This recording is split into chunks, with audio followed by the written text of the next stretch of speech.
An allegorical story by Trey Knowles. In the restless sea of nations, where kingdoms rise like waves and fall like foam, there stood a mighty land called the United States, born from rebellion and carved by the dream of liberty. It once sailed as a young vessel among the nations, proclaiming freedom and hope across the waters. In its early days, the nation spoke boldly of justice and the rights of people. Its voice echoed across continents like a trumpet, and many looked to it as a light on the horizon. But deep beneath the sea of nations, something ancient stirred. The elders of old writings had spoken of it, a creature called Leviathan, a beast of immense power that ruled the waters with pride and authority. It was said that when a kingdom grew too mighty and forgot its purpose, the sea itself would shape it into something greater and more dangerous. At first, the transformation was subtle. The nation's ships multiplied, stretching across every ocean.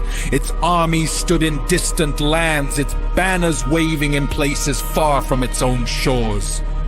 Its voice became louder in the councils of the world, and its shadow stretched across continents.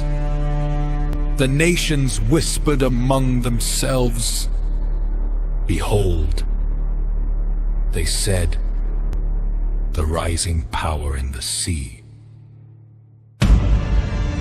Meanwhile, the people within the nation argued among themselves. Some believed their country was still the shining vessel it once was, guiding others through dark waters.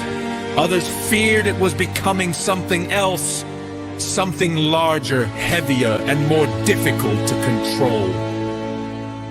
And slowly, the sea began to change the nation. Its reach grew vast through trade, technology, and culture. Its music traveled across oceans, its films filled distant theaters, and its inventions reshaped how the world spoke and thought. The currents of the world economy began to move with its tides. To some, this power seemed noble. To others, it felt overwhelming. From afar, smaller nations watched as the great power moved through the waters, stirring waves wherever it turned. Some followed in its wake, hoping for protection or prosperity. Others feared being pulled beneath its currents. One evening, as the sun dipped beneath the horizon of the Sea of Nations, an old watcher spoke. A nation that holds great power must choose what kind of creature it will become. For Leviathan was not merely a monster. It was a symbol of immense strength, and strength, the Watcher said, could protect or dominate, guide or consume. Within the heart of the nation, voices rose. Some called for humility and wisdom, remembering the founding ideals of liberty and justice. Others demanded greater power, believing the world must bend to their will.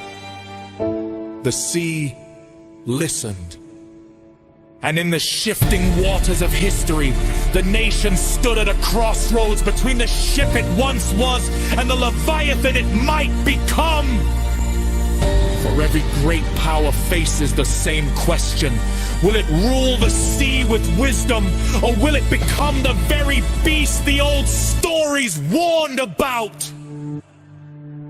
And so the waters of the world continued to churn, waiting to see what the great nation would become.